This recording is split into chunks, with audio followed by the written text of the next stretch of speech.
ډیرو محترمو مسلمانانو د روژې لومبنۍ شپه باندې دا خاص وظیفه د ډیرو علماو ذکر کړې ده او دا وظیفه صرف یو پیره کول غواړي. اسانه وظیفه ده. ټول کال به درته الله تعالی خوشحالۍ درکړي، عزتونه به درکړي، راحتونه به درکړي. ټول کال به دې انشاءالله په ښکلي انداز سره تېرېږي. ټول کال کې به دې الله تعالی رشتې هم سموي. په ټول کال کې به دې الله تعالی د رزق، د کاروبار، د اولاد، د علماو ذکر کړي دي ډېرې زیاتې فایدې دي. انتهایي محترمو کمه به ته ذکر کومه، خوشحالیانې غواړئ، عزتونه غواړئ، راحتونه غواړئ، حاجتونه پوره کېدل غواړئ، مشکلاتو نه ځان خلاصول غواړئ، نو محترمو مسلمانانو دا وظیفه د یعنې د څه ورته وایي د روژې په شپه باندې، د روژې په لومبنۍ شپه باندې رمضان کې پهلې رات د روژې کومه لومبنۍ شپه ده که نه، هغه ډېره نږدې را روانه ده. نو زه غواړم چې دا ویډیو تاسو وګورئ او دا وظیفه ستاسو په ذهن کې وي.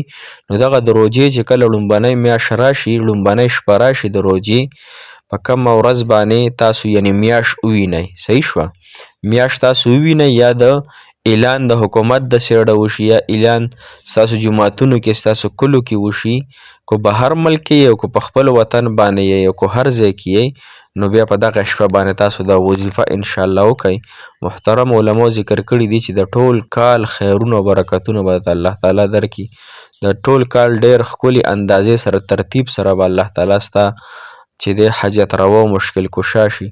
نو محترم مسلمانانو دا اسانه وظیفه پکې تاسو یو پیره صرف وکئ، یو پیره وکئ او ټول پې محترم مسلمانانو 10 منټه ټایم انشاءالله چې اوبه نه لګي ستاسو، او چې ستاسو ته کومې فایدې الله تعالی درکوي، کوم حاجات هم الله تعالی پوره کوي، هغه د الله تعالی په علم کې ده.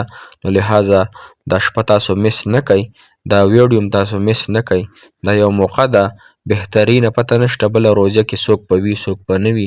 الله تعالی داسې ډېرې روژې زما او ستاسو په زندګو کې د خیر او د عافیت راوستلی کي. الله تعالی د روژې ټول برکات مو تاسو ته حاصل کي، او مو تاسو نه دی الله تعالی د روژې د مبارکه میاشت په دې کې ډېر عبادتونه الله تعالی زما او ستاسو نه په خالص او مخلص طریقې سره ادا کي. محترم مسلمانانو السلام علیکم ورحمة الله وبرکاته. ډیرو معزز او محترم او قابل قدر مسلمانانو رونو خویندو، هغه مسافر کم چې بهر وطنونو کې دی، الله تعالی مسافر کامیاب او کامران لري. الله تعالی تمامو تورسرو نارینه‌و او هلکانو جینکو الله تعالی بهترین نکاحګانې وفرمایي، او الله تعالی مو په هغه څه خوشحاله کړه چې په څه خوشحالیږئ، او الله تعالی مو د ټولو غمونو، د ټولو پریشانیو، د ټولو تکلیفونو نه په خپل امن او حفظ کې راوستلی کړه. محترم مسلمانانو زمونږ وظیفه ډېره زیاته بهترینه ده او ډېره معززه وظیفه ده او ډېره مبارکې شپې وظیفه ده. محترم مسلمانانو د روژې لومبنۍ شپه دا ډېره مبارکه وي. په دې شپه باندې علما فرمایي چې جنت هم ښایسته کولی شي. جنت د جنت ښایستوالی یعنی الله تعالی ښایسته کوي د چا دپاره؟ د امت دپاره، د محمد رسول الله وسلم د امت دپاره. د په دې شپه کې خصوصي رحمتونه راوریږي او په دې روژې په دې لومبنۍ شپه باندې دا وظیفه کول غواړي. لومبنۍ شپه چې کله تاسو میاشت وګورئ یا اعلان وشي، که په لومبنۍ شپه یې چا ونه کړه، نو علماو ذکر کړي دي چې بخیر دی په دویمه شپه باندې وکئ. خو چې دا ستاسو مخکې نه په ذهن کې وي، دا ویډیو تاسو وګورئ، په دې ځان پوهه کوئ او چې دغه رنګې دا وظیفه تاسو وکئ. ګوره مسلمانانو دې میاشت کې چې دی 3 عشرې راځي. لومبۍ دا خبره په ذهن کې واچوئ، لومبۍ عشره څه د رحمت ته، دویمه د مغفرت ته، درېیمه د جهنم نه د خلاصي ده. نو چې ما تاسو ګوره تراویح هم پکې چېرته قضا نه کړو، ځان صحیح مسلمانان ځان نه جوړ کړو، الله تعالی شیطانان هم بند کړي، نو چې په خپل نفس باندې صرف خفه کېدو. ښه شیطان خو نشته الرډي، خو نفس ما او تاسو سره دی چې د نفس مخالفت وکړو. نفس غواړي هغه پرېږدو، نفس غواړي ډېر خوب وکړه، خوب لږ کم کړه. نفس غواړي چې ډېر ګیمونه او په موبایل باندې لهو لعب کې روژه پې لنډه کړه، نو دغې باندې هم تاسو ګټه کېدوئ. نفس دا غواړي چې تلاوت مه کوه، د قرآن نوافل مه کوه، نو په دغې باندې هم په نفس باندې خفه کېده. تلاوت به هم کوم، نوافل به هم کوم. نفس غواړي چې تراویح مه کوه، ختمونه مه کوه، په دغې باندې هم.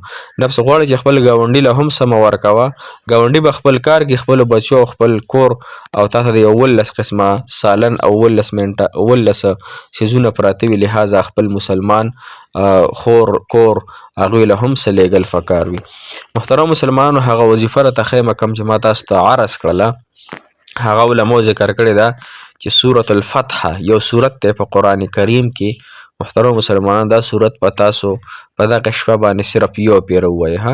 څنګه تاسو میاشت ولیدله که ماسخوتن لمونځ نه پسې کوئ که د ماښام، خو اکثر د میاشتې پته د ماښام یا د ماسخوتن د لمونځ نه پس لګي او اکثر د ماښام د لمونځ نه پس لګي. اکثر خلک سپوږمۍ هم ویني، میاشت هم ویني.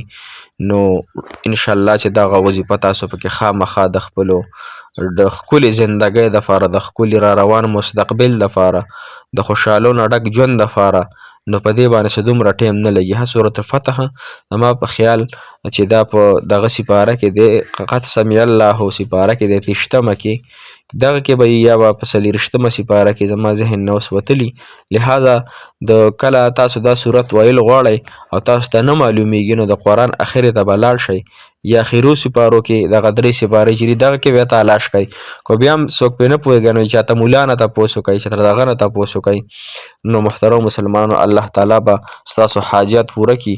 او که تاسو ډېر غمجن یئ چې دا به موږ څنګه د دې فتح لګو، نو زه راته اوس وایم محترمو چې دا صورت په کوم ځای کې دی، دا صورت په تاسو په دغه شپه باندې صرف یو پیره ووایئ.